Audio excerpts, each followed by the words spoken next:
Right Honorable Speaker, like I indicated earlier in the day, we have about 30 questions scheduled to be asked of ministers. And the ministers are all here, from the Ministry of Finance, Health, Youth Empowerment, Roads. They're all here to answer questions that we have asked. And so, Mr. Speaker, I won't spend that much time, except to just say that I have cited a correspondence, a letter written in 2022 and 2023, and I just think that it will be useful to close this matter by just reading those letters.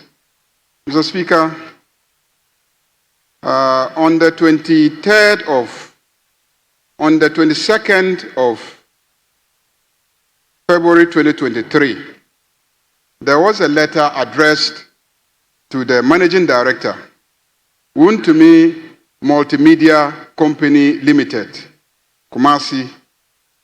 Dear Sir, violation of conditions of authorization.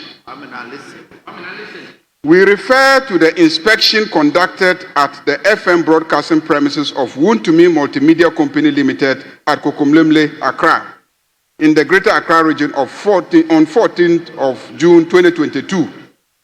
The inspection revealed the following lapses in the setup and operations of Wuntumi Multimedia Company Limited. 1. The station's transmission system was located at Accra Newtown instead of Ajangote, or within a 5-kilometer radius from Ajangote, as required by condition 3 of your authorization dated 26 October 2021. This is causing interference to stations using neighboring frequencies. 2.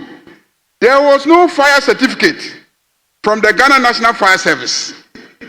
No fire certificate. 3. There was no permit from the Environmental Protection Agency approving the installation of the mast. Wuntumi Multimedia Company Limited is hereby directed to rectify the above anomalies within 90 days from the date of this letter, that is by 21st May 2023, and invite the National Communication Authority for a second inspection. Please be informed that the cost of the second inspection amounts to 2,000 Ghana cedis and shall be borne by the Wuntumi Multimedia Company. Please take note that the issuance of a test transmission authorization for Wuntumi Multimedia Company Limited to commence operating its FM broadcasting station in Accra is pending compliance with the above directives.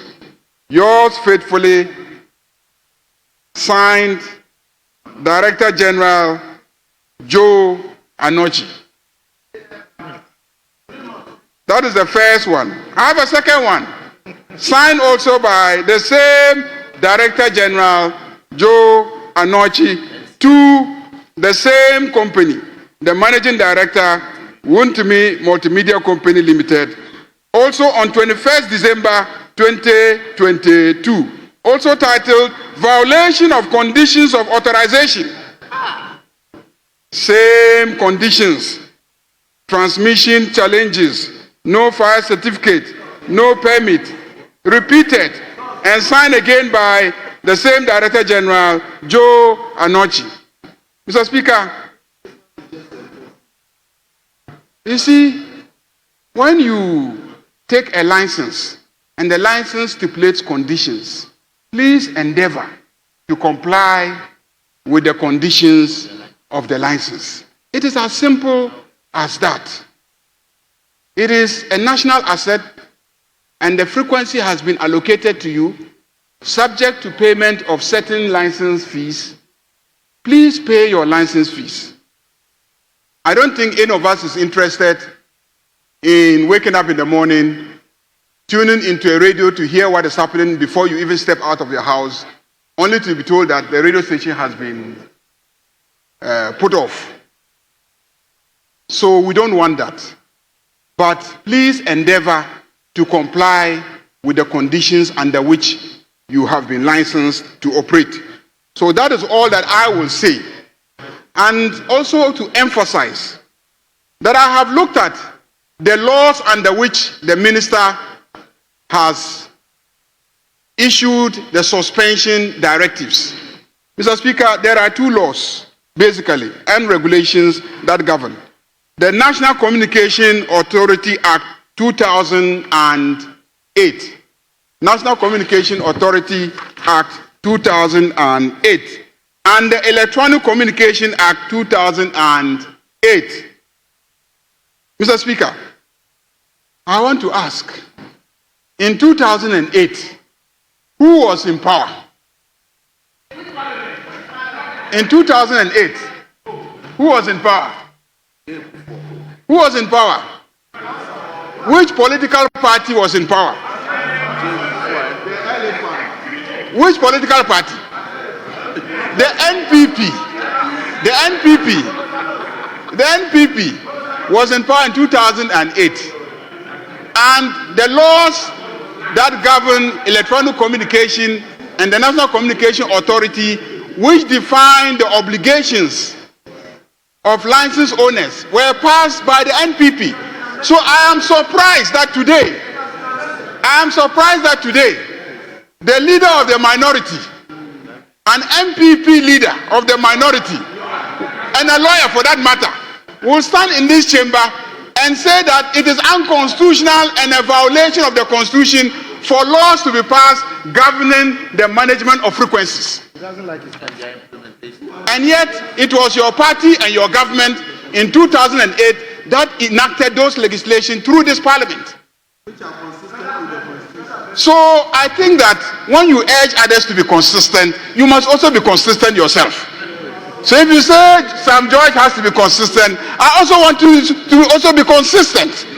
Be consistent with the position of your party on the management of frequencies.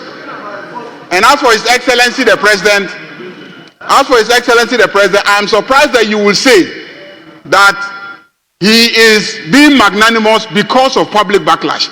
When did the suspensions take place? And when did that public backlash occur that I sitting here haven't heard? When did that public backlash occur?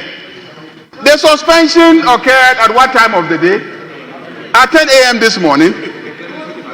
And the clemency came at 12, within 2 hours. Who could have exercised such public backlash that His Excellency the President will be magnanimous to the extent that he is being?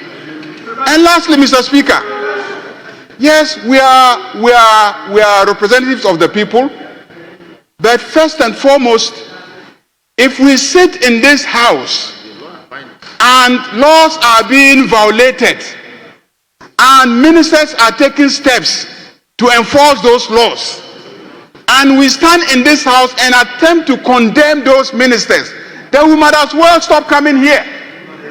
Because we are not here to make laws that should not be enforced. So when ministers are enforcing the laws, we should be the first to be commending them. I remember saying this about this same minister the last time he tried to enforce the law, and some members stood in this house and made statements that seemed to undermine efforts to enforce the law. This is the last thing that should be happening in this country, in this house, that we have enacted a law and a minister is enforcing the law, and we will stand in this chamber and try to take the minister on for enforcing the law. Please, let's stop it. Otherwise, there's no use being in this house. Mr. Speaker, on those very few words, I think that I commend the minister. We thank the President for his decision to direct the minister to suspend his actions. But the minister has given a timeline, and I think that all of us should be urging the media stations, the radio stations, the media houses to try and comply with the law. When it is genuinely difficult to comply with the law, I'm sure the minister will know. When you actually make an effort, the minister will know. And the minister will not arbitrarily just shut down or suspend a radio station when there is clear evidence that the radio station is making effort to comply with the law. So, Mr. Speaker, on that note, we thank the minister for coming to make such an important, urgent statement on a matter of government policy. And I think that we can continue with the next stage in the business of the House. Yes, Honorable Minority Leader. Mr. Speaker, in the spirit of cooperation, as we obliged our respected leader, I want to plead with you that since Majority Leader is done, if we can take the statement by Honorable Ayo. However, just a second. However, I've received communication through the table office, the pleasure of the chair. So I will yield to that, Mr. Speaker. Thank you. Yes, Honorable Minister for Communication. Please be brief. Yes. I just want to say thank you to the House for the comments. We are guided by the clemency His Excellency has asked us to embark on. But, Mr. Speaker, I'm grateful to the Majority Leader as well for reading the letter. Mr. Speaker, the NC and the Ministry were only enforcing letters and directives that were given in 2022 and 2023. We have written several letters. And so the President, as a good, caring father, and I can appreciate the difficulty in appreciating a good and caring father.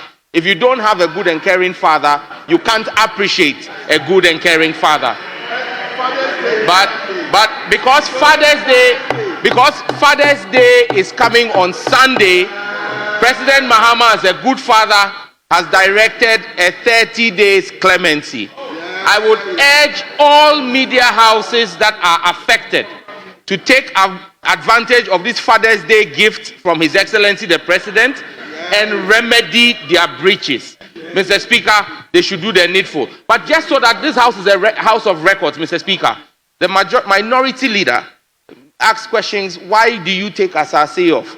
I think he should go and read the Facebook page of Mr. Gabi Otredako, who admits that the general manager of Asase FM has told him that they failed to do their renewal, which was due in October, and they only did it in December. Mr. Speaker, the law is the law. The law is the law. I thank you.